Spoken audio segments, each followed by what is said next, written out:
Me he propuesto hablaros de un tema que es lo más difícil. ¿Cómo explicarle a gente de bachillerato de unos 17, 18 años, pintura del siglo XVI, de finales del XV, principios del XVI, de varios pintores muy importantes y que, ¿por qué estoy aquí? Pues porque de repente en Albacete, donde no se esperaba, donde hay muy poco patrimonio antiguo porque no se ha conservado, pues aparecen dos retablos, uno en Alcaraz y otro en el Bonillo. Y os puedo asegurar que he venido aquí o he venido al Bonillo porque son piezas importantísimas de la pintura del Renacimiento en España. Y tenéis la suerte de tenerlo en Albacete, ¿vale? Bueno, no sé, ¿hay alguien de Alcaraz o del Bonillo entre el público? Por curiosidad. ¿Y eres de? Del Bonillo, perfecto.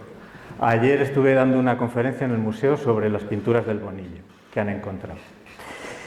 Bueno, voy a ello. Decía Pablo Ruiz Picasso, que seguro que os suena, que para mí no hay pasado ni futuro en el arte, sino si una obra no puede vivir siempre en el presente, no debe ser en absoluto tenida en cuenta. El arte de los griegos, de los egipcios, de los grandes pintores de otras épocas, no es un arte del pasado. Es posible que hoy esté más vivo de lo que ha estado nunca. Desde luego que el arte antiguo os puedo asegurar que está vivo, aunque solo sea porque si miráis las casas de subastas, los anticuarios, el mundo del arte antiguo, hay cotizaciones que son escandalosas.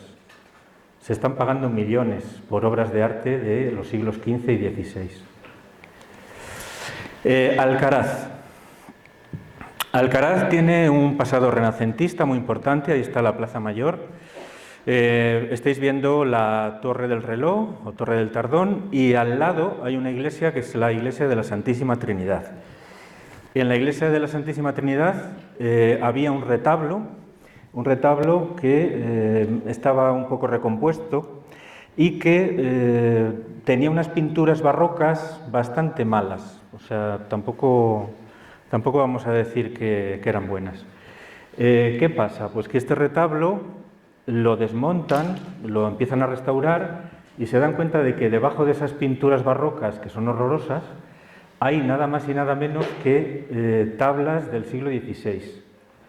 Tablas que estaban muy dañadas, porque hubo un incendio en la iglesia de Alcaraz y quedaron algunas quemadas por el fuego. Había trozos que estaban prácticamente perdidos. Y lo que estáis viendo es la tarea paciente de las restauradoras del equipo de Pablo Nieto, que están dedicándose a rellenar lagunas. Cuando la pintura desaparece, lo que hacen los restauradores es rellenar con cal, con una especie de pigmento de cal, y sobre eso se pinta, no se pinta, se reintegra. Se reintegra, que es, recuperar más o menos las masas de color, que lo vais a ver ahora. Daos cuenta del tamaño de las tablas, miden aproximadamente 2 metros de altura. ¿Por qué? Pues porque un retablo tan grande, de aproximadamente 10-12 metros de altura, si no pones unas pinturas enormes, no se ven desde abajo. Seguro que os suena la anécdota de que cuando Miguel Ángel estaba pintando la bóveda de la Capilla Sixtina, subió, pintó lo del Arca de Noé, el diluvio universal, y cuando bajó del andamio, que está a unos 10 metros de altura, dice, anda, pero si no se ve. No se ve porque lo había hecho demasiado pequeño y no se veía desde abajo.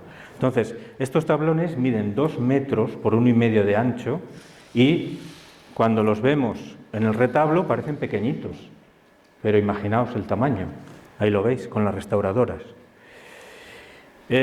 Proceso de limpieza. Están quitando toda la pintura esa moderna, barroca, la quitan con bisturí directamente, con un bisturí, y van rayando poquito a poco, porque se pueden cargar la pintura que hay debajo. Entonces, esto es una labor, la cualidad principal yo se lo digo, yo doy clase a los que van a ser restauradores el día de mañana en Valladolid. Entonces, yo siempre les digo que lo primero que tienen que aprender es la paciencia. La cualidad fundamental de un restaurador es la paciencia, porque estar ahí, dale que te pego, poquito a poquito, poquito a poquito, con un bisturí, eso es, o tienes paciencia o no te metas a restaurador. Ahí tenéis a Pablo Nieto restaurando, está dando esa reintegración y después está pintando con acuarela. En la restauración es fundamental que lo que se hace nuevo no interfiera con lo antiguo. Cuando pintan con la acuarela, imitan lo que hay alrededor, lo que hay al lado, pero no copian lo que hay al lado. ¿De acuerdo? Porque eso sería falsear la obra, porque realmente el trozo que falta nunca sabremos lo que había. ¿De acuerdo? Entonces, se imita lo que hay alrededor. Y a veces se tiene que imitar, fijaos, esto es la Epifanía, la adoración de los Reyes Magos, la cara del rey está completamente perdida. Y lo que han hecho es pintar, por ejemplo, un bigote para que de lejos, cuando se mira el retablo, parezca que hay una cara, pero en realidad no hay una cara, es una mancha de color. ¿De acuerdo? Eso es reintegración. Y así luce ahora mismo el retablo mayor de Alcaraz. Un retablo impresionante, esto es el día de la inauguración y, bueno, pues con todas las tablas. Desde antiguo se sabía, bueno, la noticia apareció en El País, para que os deis cuenta del nivel de lo que estamos hablando. A un periódico de tirada nacional como El País le interesó y enseguida se dijo: ha aparecido Juan de Borgoña en Alcaraz.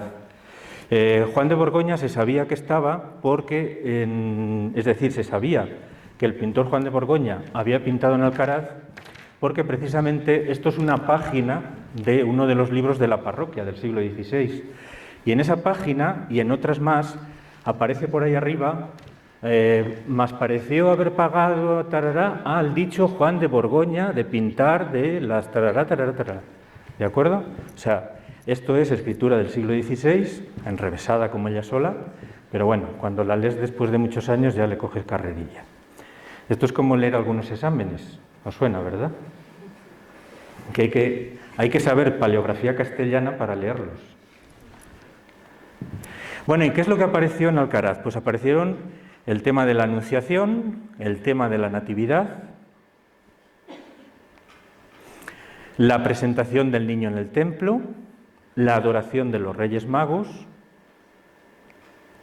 la huida a Egipto, Jesús entre los doctores, que para mucha gente es la mejor tabla de todo el conjunto, la lamentación sobre Cristo muerto y la misa de San Gregorio. Y os voy a poner algunos detalles.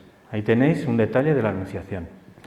Esto es de un pintor, Juan de Borgoña, que está documentado en Toledo, que pasa por ser el principal pintor del Renacimiento español, estuvo trabajando para la Catedral de Toledo, y yo ayer en una conferencia, me imagino que ninguno estaréis allí, en el Museo de Albacete, pero sí que estuvieron los que están en primera fila, y me dediqué a descuartizar a Juan de Borgoña.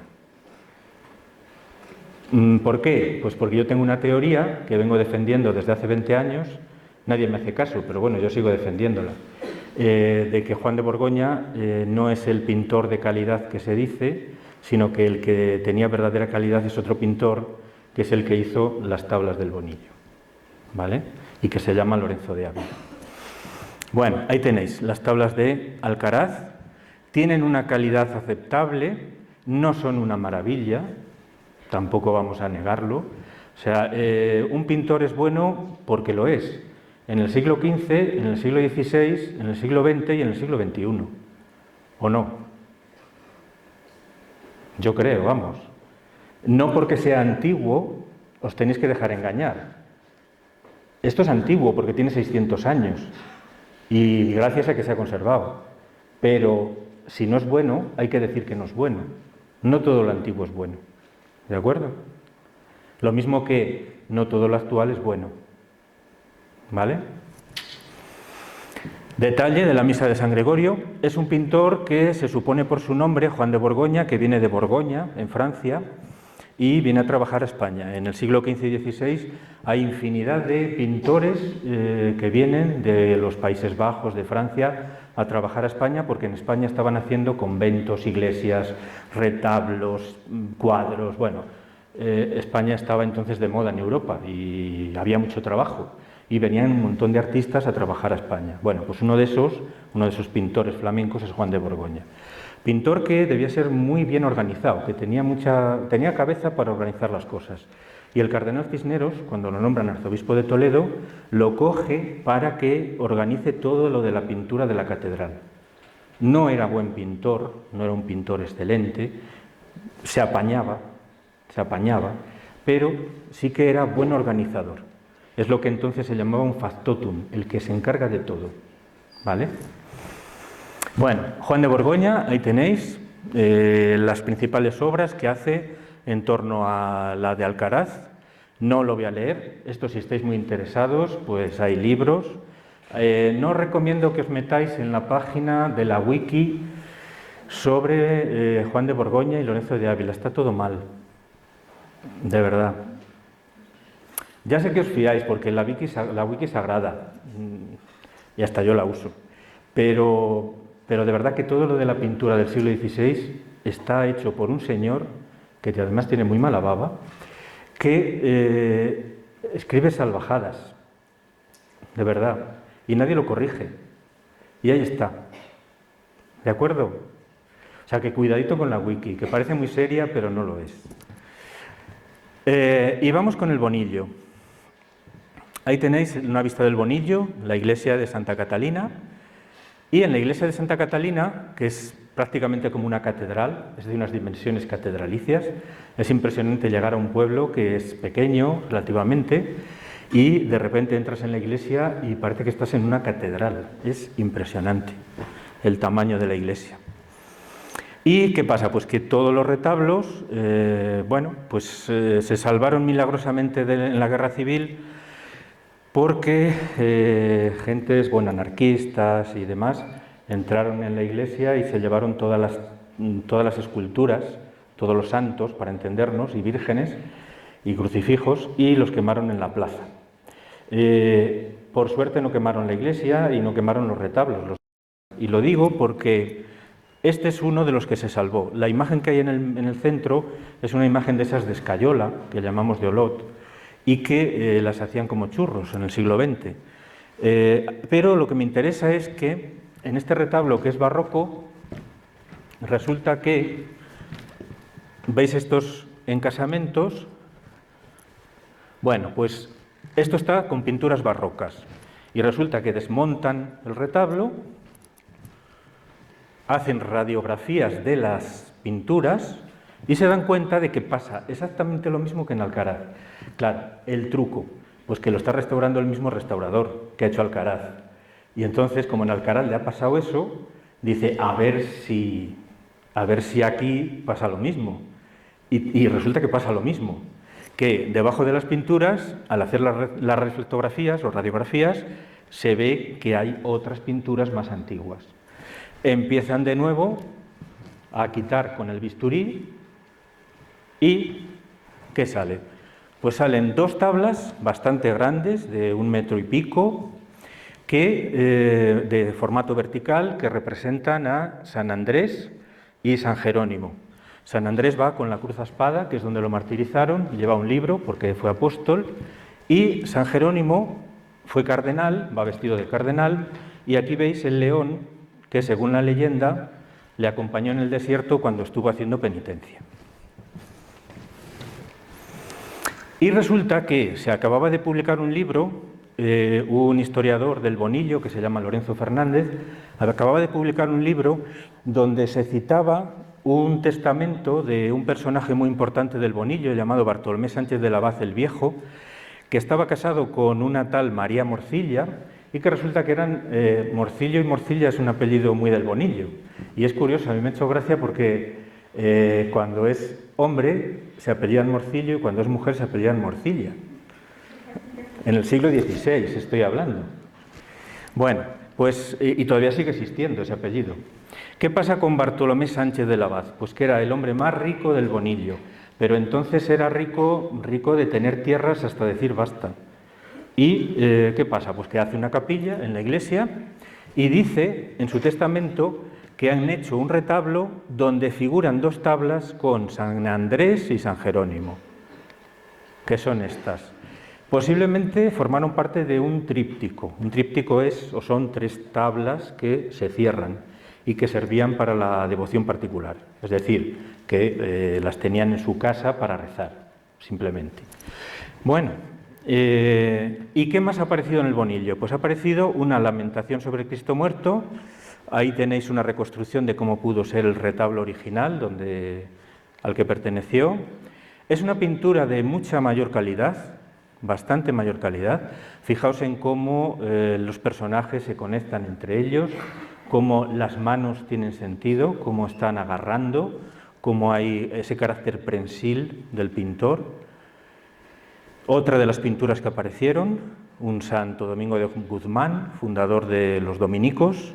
Fijaos qué bien se ve cómo pasa la página. Esta mano está perfectamente, pero es que además está haciendo el empuje necesario para que la página se doble. Eso os parecerá una tontería, pero no lo es, porque pintar es muy complicado. Cualquiera que haya pintado, si alguno de vosotros pinta, intentar reproducir cosas como esa, el carácter prensil, el movimiento, eso es muy difícil. Y hay que saber dibujar muy bien para hacerlo.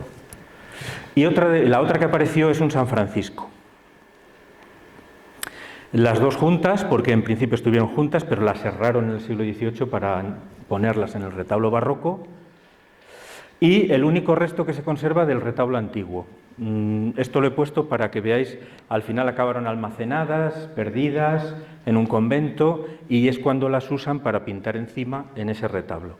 Y eso se ha encontrado detrás de una que en el siglo XVIII lo cortaron y lo clavaron en una de las tablas. Y es el único resto que tenemos de todo el retablo. Bueno, ¿quién ha pintado estas 2 tablas? Porque estas 2 tablas son de un pintor y las otras 3 son de otro.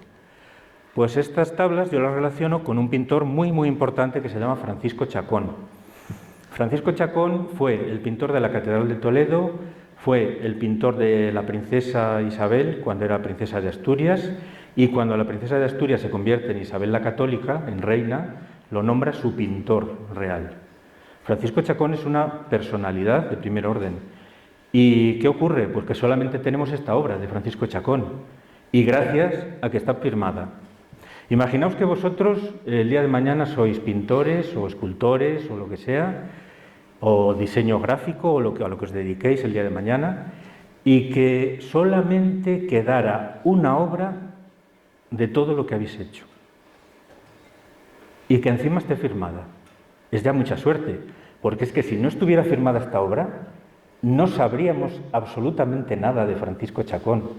Es decir, teníamos toda una documentación de este pintor de la reina Isabel la Católica, importantísimo, y sin embargo no tendríamos ninguna obra, a no ser por esta que está firmada y que está en Granada, en el Museo de Bellas Artes de Granada. Bueno, por comparación, yo he establecido que lo más sensato sería afirmar que las 2 tablas estas del Bonillo, de San Andrés y San Jerónimo, serían de Francisco Chacón, el pintor de Isabel la Católica. Fijaos, eso es otra cosa que, como futuros artistas, sabéis que el estilo es personal y cualquiera sabe perfectamente cómo pinta y cómo pintan los demás. Perfectamente se diferencia. Este pintor hace el mismo tipo de pelo para la melena de San Juan que para la melena del león de San Jerónimo, en el Bonillo. Exactamente el mismo. Y con el mismo ductus, la misma manera de hacer. Bueno, Francisco Chacón, ahí tenemos lo poquito que se sabe. ¿Y qué pasa con las otras 3 tablas? Pues las otras 3 tablas yo las relaciono con Toledo, con la iglesia del Salvador de Toledo y concretamente con la capilla de la familia López de Ayala. En el interior de la capilla hay un retablo que tiene unas puertas de sarga para protegerlo. Y ese retablo, según y como yo lo veo, está pintado por Lorenzo de Ávila en dos momentos sucesivos. De hecho, en el primer momento, Lorenzo coge la parte derecha, todo esto de aquí, lo habría hecho Lorenzo de Ávila, esta parte de aquí, y las dos tablas de arriba del todo las pinta Pedro Berruguete, un pintor fundamental también. Y estas otras cuatro las acaba rematando Lorenzo de Ávila, con un intervalo de 2 años aproximadamente. Aquí está en 1495 y aquí 96-97, ¿de acuerdo? Está evolucionando. Está pintándolo con unos 18-20 años, para que os hagáis una idea. Un pintor en esa época, con 18 años, ya ponía un taller, ¿vale? O sea, ya estaba maduro para pintar y para tener un taller. Perdón. Y este es Lorenzo de Ávila, que tuvo la suerte de vivir 97 años. Nace en 1473 y muere en 1570.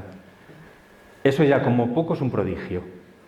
De hecho, sabemos la edad porque un secretario de Felipe II le deja en su testamento a Felipe II un retablo de este pintor y le dice, pues es un pintor de 97 años, como el que dice, bueno, que tenía que estar en una vitrina, o sea, lo tenían que tener a este hombre en una vitrina porque tenía 97 años.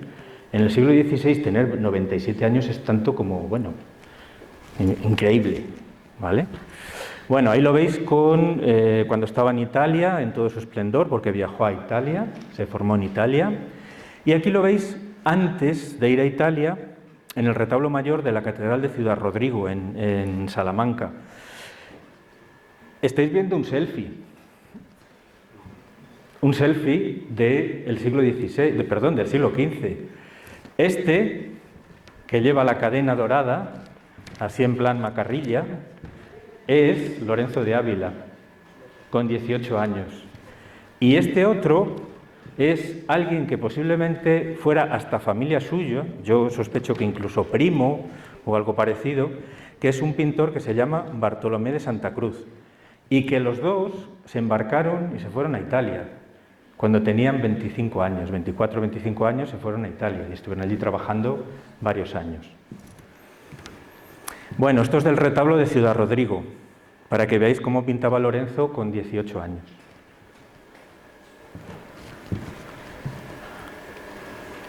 Y a Toledo se nos viene con Pedro Berruguete, que yo sospecho también que podría ser familia suya. De hecho, estáis viendo a Pedro Berruguete. Eso es un autorretrato de Pedro Berruguete, que está en Palencia, en un pueblo de Palencia. Así pinta en el retablo de Santa Catalina, en Toledo, y ahí tenéis retablo de Santa Catalina y el Bonillo, Piedad del Bonillo. ¿Se parecen? Pregunto, ¿se parecen o no? ¿Seguro?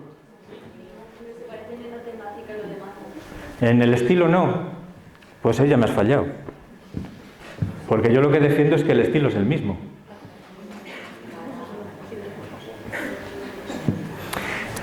¿Un pintor pinta siempre igual? No. ¿Hay dos obras iguales de un pintor, incluso con la misma temática? No. ¿Pero se ve un estilo similar? Sí, bueno. Bueno, y de estas dos, la relación con las de Santa Catalina de Toledo. De Lorenzo de Ávila se podrían hablar, bueno, hay ese móvil.